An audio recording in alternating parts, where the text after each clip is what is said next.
Salut tout le monde et bienvenue dans cette toute nouvelle série de vidéos. Je suis Julie de Maison Jupiter et aujourd'hui en compagnie de ma charmante sœur Sophie. Allô Sophie? Salut tout le monde. Donc, on va parler aujourd'hui des éclipses. Et oui, ça s'en vient. On a 2 saisons par année qu'on appelle la saison des éclipses. Donc, qu'est-ce qui arrive à ce moment-là? Ça veut dire que on va voir 2 éclipses qui arrivent en paire. Donc, dans ce cas-ci, ça va être une pleine lune éclipse suivie d'une nouvelle lune éclipse qui va être le 26 mai et le 10 juin 2021. Et ensuite de ça, la deuxième saison des éclipses va être vers la fin de l'année, donc fin novembre et décembre. Donc, dans cette série de vidéos, on va vous parler de la première saison des éclipses et on va passer à travers des 12 signes. Et pourquoi c'est important?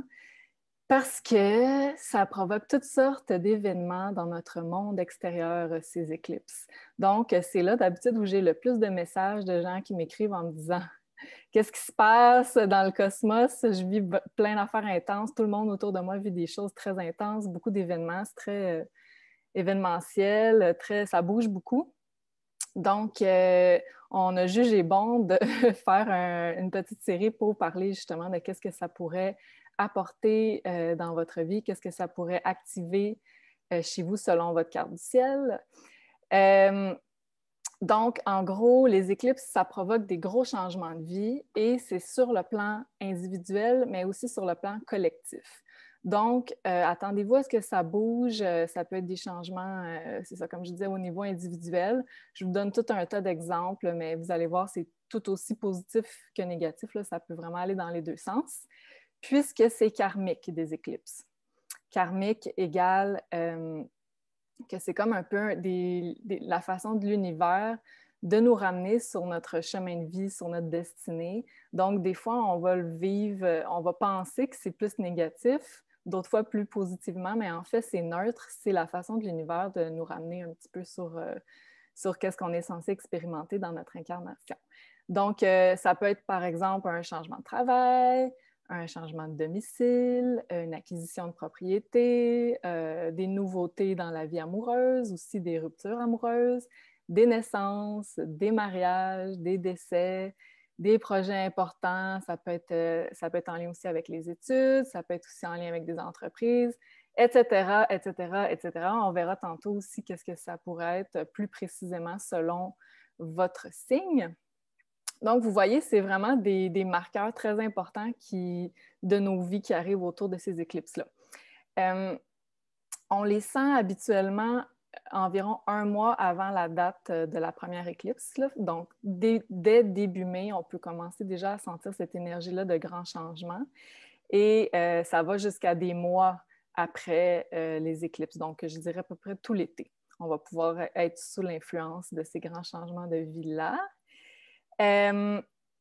Comme je disais tantôt, donc cette saison-ci des éclipses, elle commence par une pleine lune éclipse, puis elle est suivie 2 semaines plus tard par une nouvelle lune éclipse. Qu'est-ce que ça veut dire? Ça veut dire qu'on va compléter un chapitre d'abord autour du 26 mai et avant, et ensuite, 2 semaines plus tard, la nouvelle lune éclipse, elle ouvre un tout nouveau chapitre. Donc, on va commencer par une énergie plus de terminer quelque chose, une énergie de complétion, de fin de chapitre, et ensuite pouvoir ouvrir un autre chapitre dans nos vies. Je disais que les éclipses sont très karmiques. Pourquoi? Eh bien, parce qu'elles se situent toujours à côté des nœuds lunaires. Le nœud lunaire sud et le nœud lunaire nord qui sont présentes dans la carte du ciel natal de tout le monde. Et ça nous indique qu'est-ce qu'on doit guérir comme karma et vers quoi on doit aller pour réussir, si on veut, notre incarnation présente, pour se libérer des cycles, des patterns anciens, pour toujours répéter toujours les mêmes expériences, puis continuer notre chemin d'évolution. Donc, en termes collectifs aussi, c'est la même chose. On se dirige toujours vers le nœud nord, puis on essaie de se défaire un peu du karma du nœud sud. Donc, c'est pour ça qu'on dit que les éclipses apportent des événements très karmiques, donc très destinés. on peut sentir des fois qu'on n'a pas tout à fait les deux mains sur le volant. Là. On dirait que l'auto se conduit toute seule, là, des fois, autour des éclipses. Vu que c'est très destiné, notre libre arbitre, des fois, oui, c'est sûr qu'on en a, mais il va plus être appelé à comment on va réagir à ces événements-là. Des fois, ils sont déjà planifiés, c'est déjà un peu écrit, là, si on veut. Donc, vous allez voir, il faut juste aller chercher beaucoup de lâcher-prise et essayer de réagir le plus neutre possible, le plus en acceptation, puis faire preuve du moins de résistance possible. Puis ça, c'est vraiment très important. Mon meilleur conseil pour vous. Ensuite de ça, ben oui, ça amène beaucoup d'événements imprévus. Fait que moi, j'ai appris avec les années à pas trop réserver, planifier mon temps de façon très occupée autour de ces éclipses-là parce que souvent, ça nous amène des surprises, des événements imprévus qu'on a à gérer tout à coup, puis on ne s'attendait pas à ce que ça débarque sur notre table.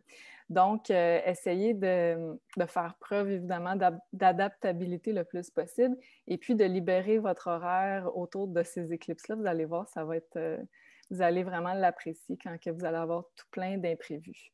Puis évidemment, vous allez voir, ça va probablement vous affecter, vous, sur le plan individuel, mais aussi tous les gens autour de vous. Donc, des fois, il y en a qui sont plus activés par ces éclipses-là, tout dépendant si ça tombe dans des maisons angulaires dans votre carte du ciel, donc la maison 1, 4, 7, 10, et là où ça touche des planètes personnelles comme Soleil, Lune, Mars, Vénus, Saturne. Vous allez, même Jupiter, vous allez voir que ça va vous toucher plus personnellement aussi, plutôt que les gens autour de vous. Aussi, dernière analogie que j'avais entendue d'une astrologue connue qui s'appelle Susan Miller, elle disait que les éclipses, c'est souvent comme si on traversait un pont vers une autre rive. Puis, une fois qu'on a traversé, quand les éclipses sont terminées, c'est comme si le pont, il se détruisait. Donc, il ne faut pas paniquer avec ça, mais c'est comme s'il n'y a plus vraiment de marche arrière possible rendu là. On va vraiment vers la nouveauté, puis on coupe avec les façons de faire passées. Donc, je trouve que c'est important à savoir. Il ne faut pas avoir trop de nostalgie du passé. Il faut vraiment se dire qu'est-ce qui est mieux pour mon évolution personnelle. Avant de poursuivre, je vous invite à aimer cette vidéo, s'il vous plaît, et vous abonner. Prenez quelques petites secondes, s'il vous plaît. Ça nous aide énormément dans notre évolution de la chaîne Maison Jupiter. Et puis, on essaie d'en faire de plus en plus, donc ça nous encourage. Oui, alors, cette saison des éclipses, comment ça fonctionne? C'est que les éclipses se situent toujours auprès d'un même axe de signes, donc 2 signes qui sont opposés dans le zodiaque pendant environ 1 an et demi. Donc, pendant 1 an et demi, là, grosso modo, on va avoir toujours des éclipses en Gémeaux, Sagittaire ou presque. Donc, ça a commencé en juin 2020.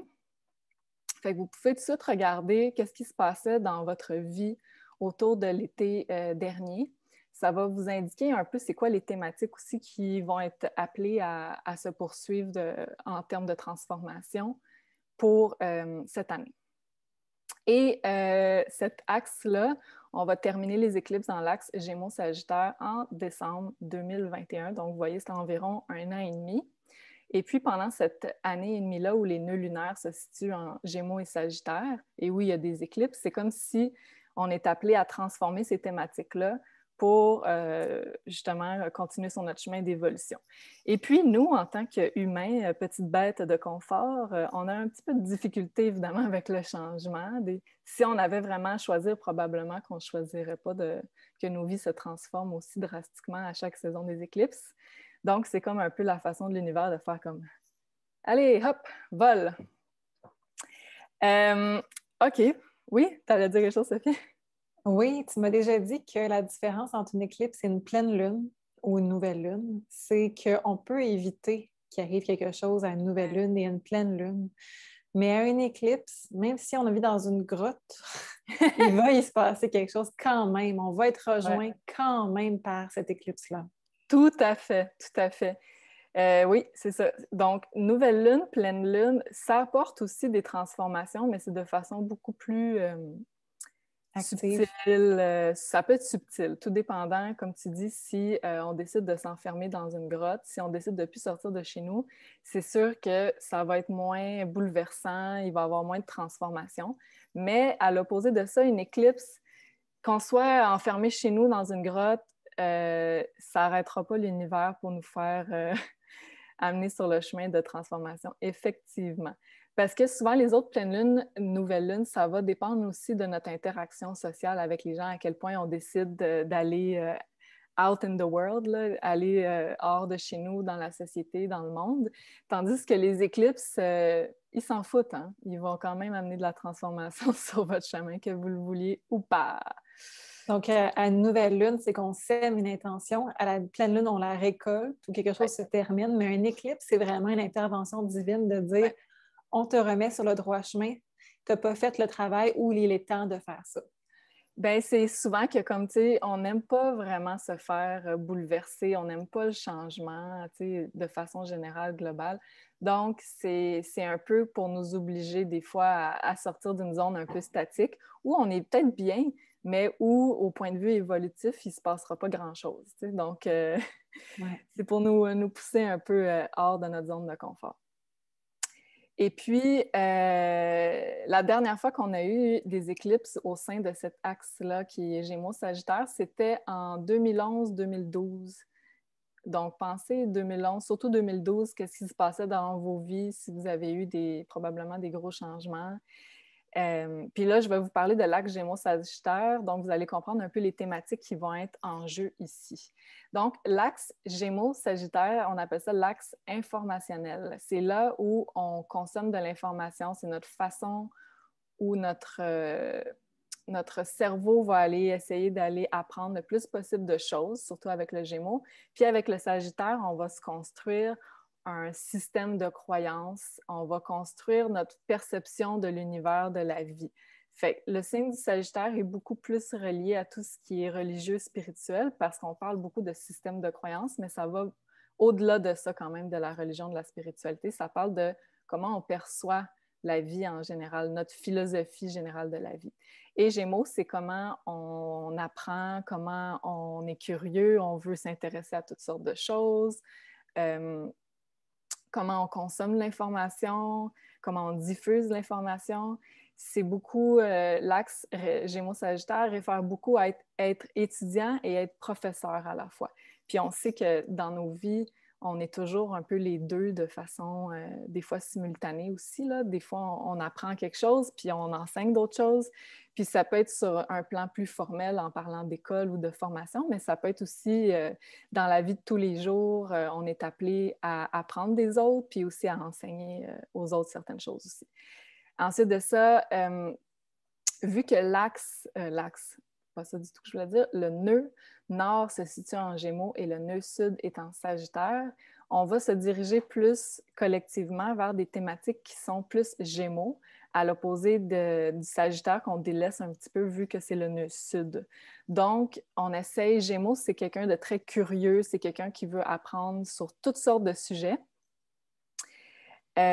Donc, ça nous demande une grande ouverture d'esprit. On essaie de se diriger vers des thématiques Gémeaux.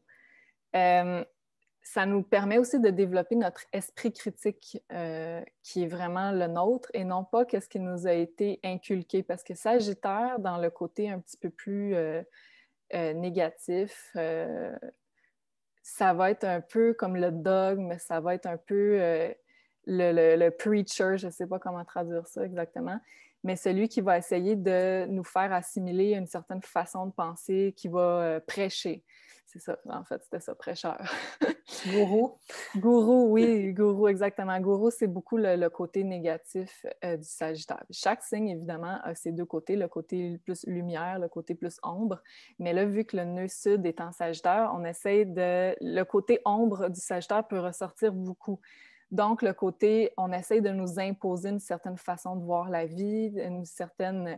Puis là, évidemment, on s'est détaché collectivement en termes de société de la religion, mais ça se fait par d'autres façons. Des fois, ça se fait par la science, des fois, ça se fait par la politique. Donc, il faut faire attention à ce côté-là d'essayer de nous faire assimiler un certain dogme.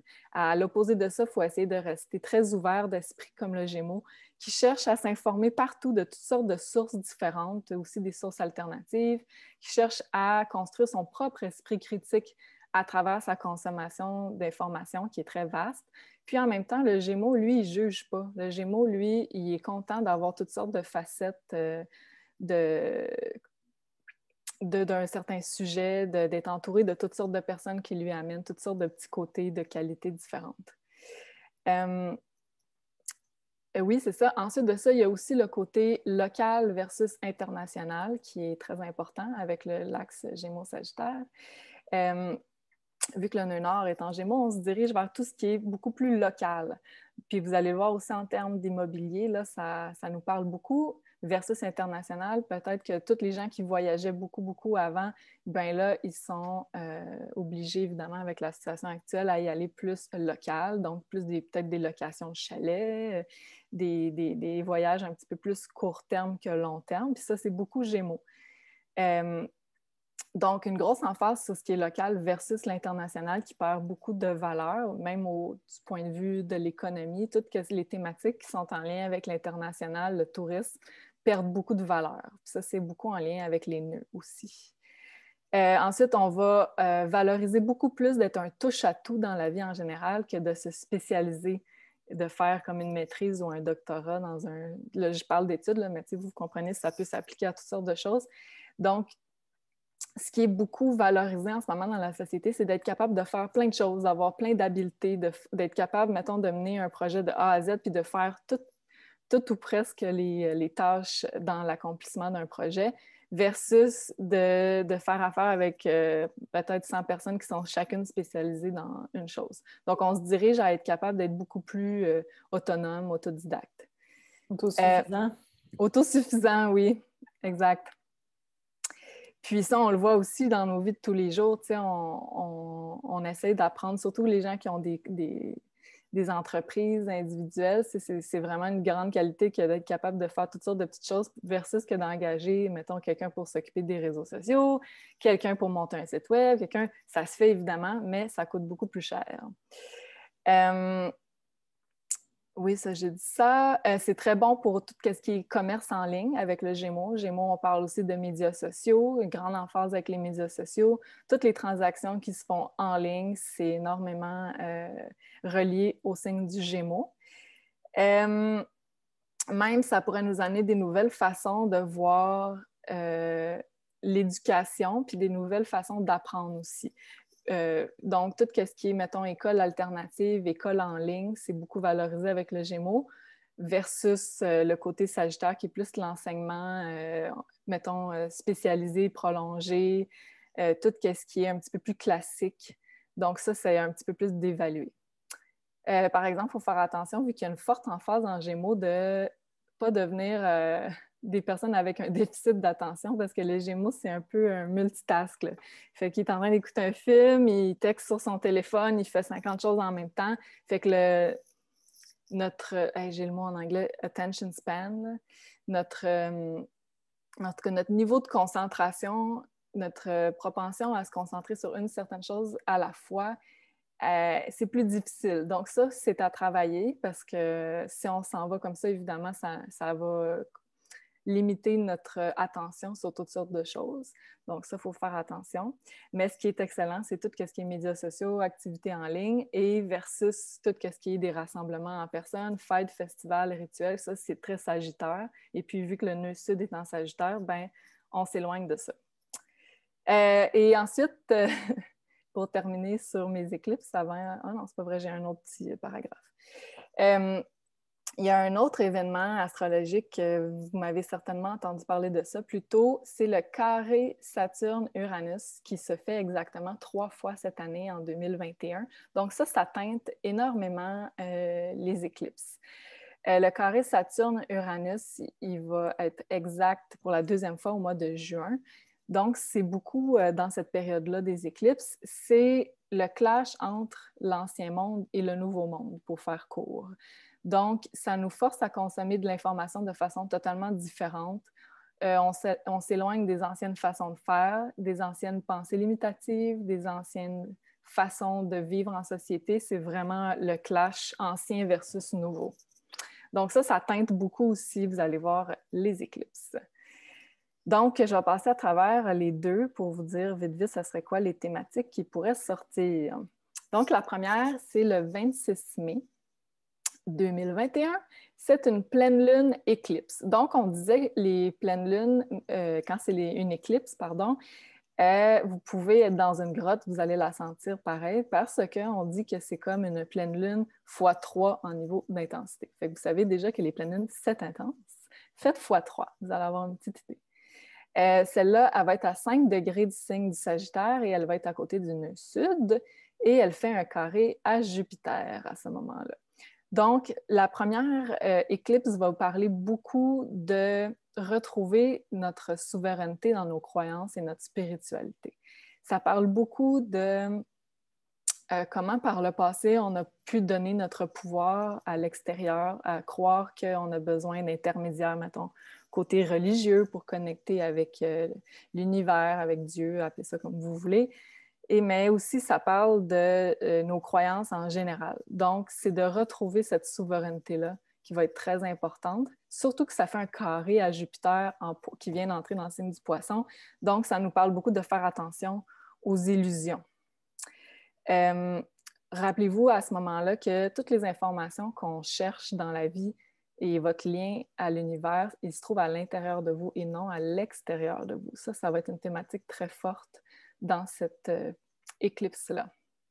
Il pourrait y avoir un conflit potentiel avec nos anciennes croyances et dogmes, parce que là, on parle de Jupiter en Poisson.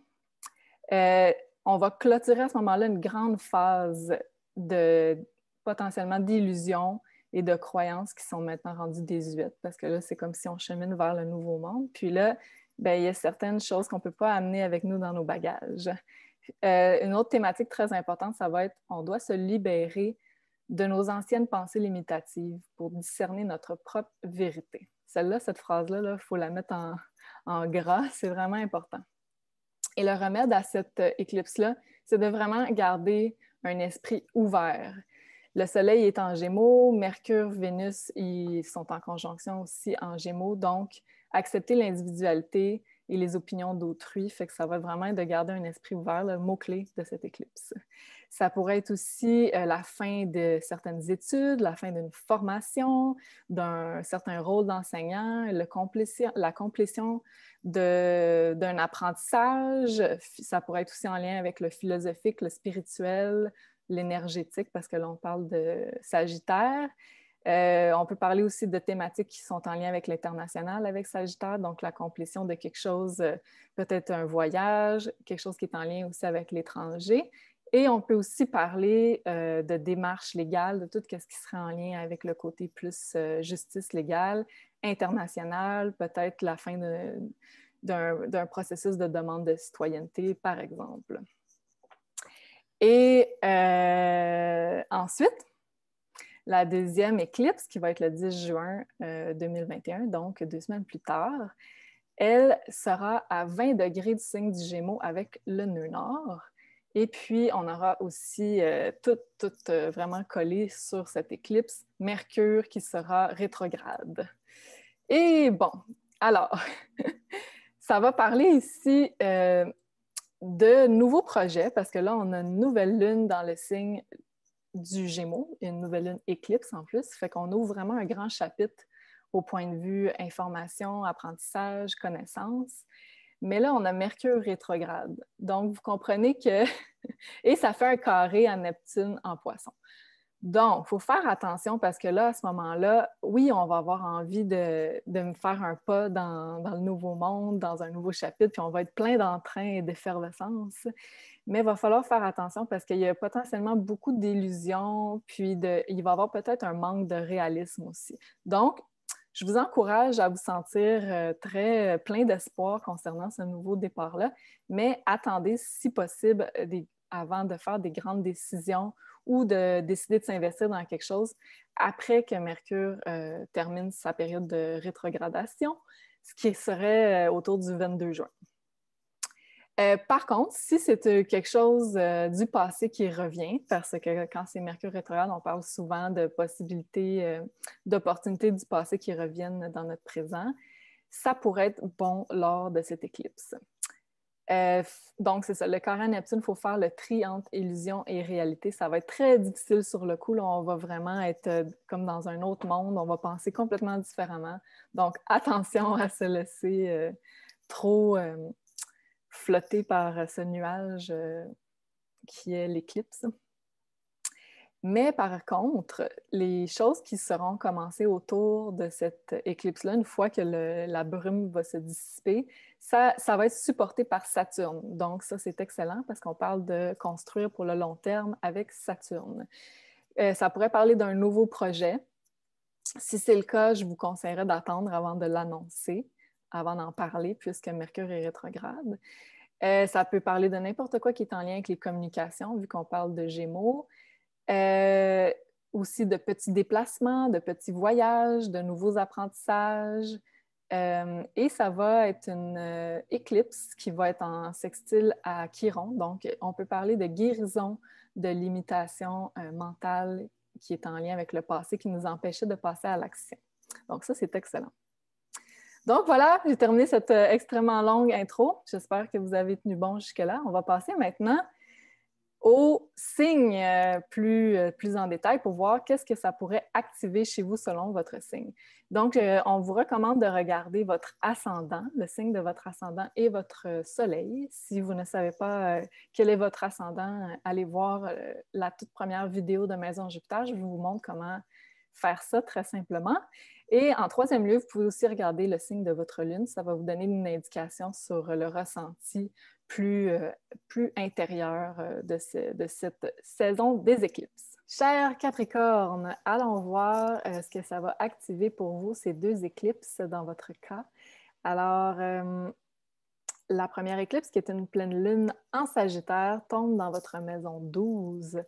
La maison 12, c'est une moins facile. On appelle ça la maison des épreuves, la maison des secrets, aussi la maison de l'inconscient, de la spiritualité, des rêves. Mais puisque c'est une pleine lune, ça veut dire qu'on clôture quelque chose qui est en lien avec la maison 12. Donc, dans un côté, on va dire, moins bien vécu, ça pourrait être, on clôture une certaine phase d'isolement, une certaine phase où on devait se replier sur nous-mêmes pour redécouvrir notre spiritualité, peut-être. Donc, ça peut parler d'épreuves dans un sens plus négatif, moins bien vécu, puis dans un sens plus positif, ça peut parler de vraiment, on renoue avec la spiritualité, surtout le Sagittaire, qui est un signe extrêmement spirituel et philosophique. Puis là, on complète quelque chose, donc clairement qu'il y a eu un apprentissage qui a été découvert avec la maison 12, le Sagittaire. Peut-être que ça a été plus difficile, puisque c'est la maison 12, peut-être que ça a été un isolement forcé, peut-être que ça a été une prise de conscience forcée, mais en tout cas, on clôture ça avec la pleine lune. Et la nouvelle lune qui se situe dans votre maison 6 en Gémeaux, donc la deuxième éclipse est dans votre maison 6. Et là, on ouvre une toute nouvelle phase, la maison 6 qui est la maison de la santé, du travail quotidien, de la routine quotidienne, de l'hygiène de vie. On ouvre une toute nouvelle phase où on va être beaucoup plus curieux, on va aller chercher beaucoup plus d'informations. Peut-être que vous allez débuter un nouveau travail, ça peut être une nouvelle routine, une nouvelle santé, une nouvelle façon de consommer de l'information en lien avec votre santé. Peut-être aussi que vous allez prendre des cours en lien avec une formation de travail.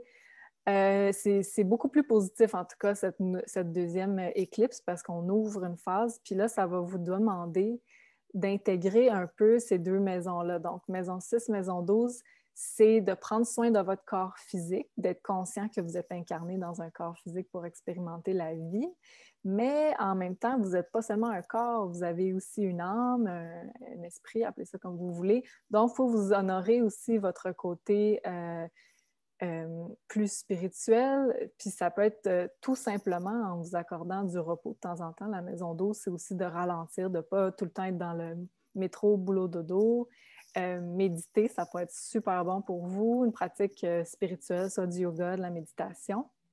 Mais bref, quand que vous allez être prête à ouvrir cette deuxième phase-là qui s'ouvre avec la deuxième éclipse dans votre maison 6, ça va changer votre quotidien en tout cas. Puis ça va être pour le mieux. Donc, allons voir avec les cartes, qu'est-ce que ça nous dit. Oui, je vais prendre une carte oracle pour voir c'est quoi la thématique pour vous.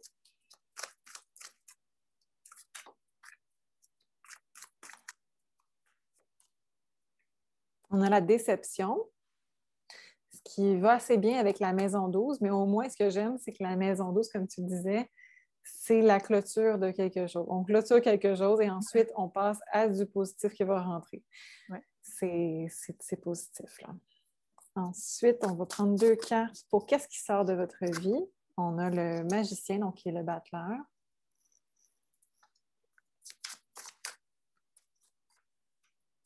Et l'as de denier. Qu'est-ce qui va entrer dans votre vie? Je vais prendre 2 cartes. On a une carte majeure encore, l'impératrice.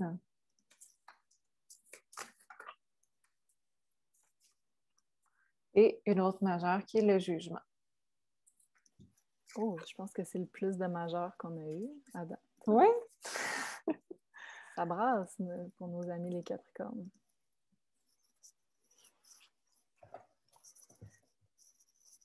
OK. Étant donné que c'est la maison 12 avec déception, magicien et as de denier, moi, ce que je peux penser tout de suite, c'est que votre inconscient présentement pourrait vous jouer des tours, là. C'est possible que vos insécurités et votre inconscient créent des illusions que vos problèmes sont beaucoup plus réels, beaucoup plus forts, beaucoup plus contre vous que ce qu'ils sont réellement. Donc, vous pourriez peut-être avoir plus d'anxiété que d'habitude. Vous pourriez peut-être visualiser plus des choses qui pourraient tourner mal et ça pourrait faire en sorte qu'ils se concrétisent beaucoup plus. Donc, je pense qu'il va y avoir à la première éclipse pour vous un changement de façon de faire par rapport à votre cheminement mental, par rapport à vos pensées, pour revoir est-ce que je focus sur des choses positives ou est-ce que j'apporte mon attention trop sur des choses qui ne sont pas encore créées et qu'en leur donnant, en les nourrissant de mon énergie, de mon attention, ça fait d'eux des monstres beaucoup plus gros que ce qui pourrait être dans la vie. Ça va être votre premier, je pense, mouvement important avec les éclipses, de prendre conscience de ce que vous manifestez dans votre vie. On veut manifester des opportunités, on veut manifester des choses qui sont bonnes. Et vous avez les 2 cartes qui sont les pros de la manifestation, c'est-à-dire l'as de denier et le battleur. Vous avez un pouvoir de manifestation dont vous n'êtes peut-être pas conscient et présentement, peut-être que vous l'utilisez contre vous. Donc, ça va être de prendre conscience de ça à la première éclipse et on va clôturer ça. Ensuite, on passe aux 2 majeurs. Maison 6, impératrice et jugement.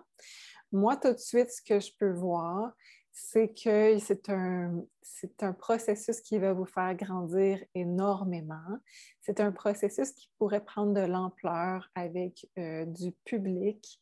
Donc, peut-être dans votre travail, vous allez peut-être travailler plus sur Internet, donc à toucher des réseaux sociaux du public. C'est les 2 cartes qui sont beaucoup pour ça. L'impératrice qui gère l'Internet et le jugement qui gère un peu plus les foules. Donc, intéressant de savoir que si c'est quelque chose qui vous trottait dans la tête comme projet, ça pourrait être un bon moment à la deuxième éclipse selon vos cartes pour faire ça.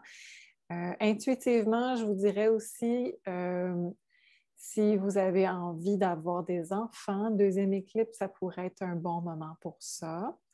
Et ça pourrait être quelque chose qui vous prend par surprise même avec le jugement. Est-ce que tu avais d'autres choses pour nous, Julie? Non, j'ai trouvé ça super intéressant ce que tu as dit au début. Je suis complètement d'accord avec toi. Je crois que le pouvoir de manifestation des Capricornes est extrêmement puissant. Puis, si vous avez des projets, des ambitions, même des choses qui peuvent paraître un peu folles, là, c'est pendant la première éclipse, ça va être le temps de faire de la visualisation. Comme Sophie disait, là, vous avez le pouvoir de créer dans votre réalité. Puis là, on parle d'une réalité quotidienne, tangible, parce que la deuxième éclipse, c'est dans la maison 6. Donc, pendant la première éclipse, là, à travers vos rêves, à travers vos méditations, vos visualisations, vous avez le potentiel de créer tout ce que vous voulez pour l'avenir. Puis, comme tu disais, Sophie, j'ai trouvé ça drôle, Internet, puis tout ça avec les deux autres cartes. C'est en Gémeaux, la deuxième éclipse. Donc, évidemment, ça nous parle de communication, de médias sociaux. Les liens sont très forts, là. Donc, potentiellement de se créer une nouvelle carrière ou une nouvelle façon aussi de transiger avec la business, là, avec la maison 6. Donc, vous avez le potentiel de manifester ce que vous voulez dans votre vie. Puis, je trouve que c'est des très belles cartes. Oui. Vraiment. Donc, j'espère que ça vous a éclairé, les Capricornes, sur ce qui s'en vient pour vous avec les éclipses. Merci beaucoup, Sophie. Merci. À très bientôt, les Capricornes.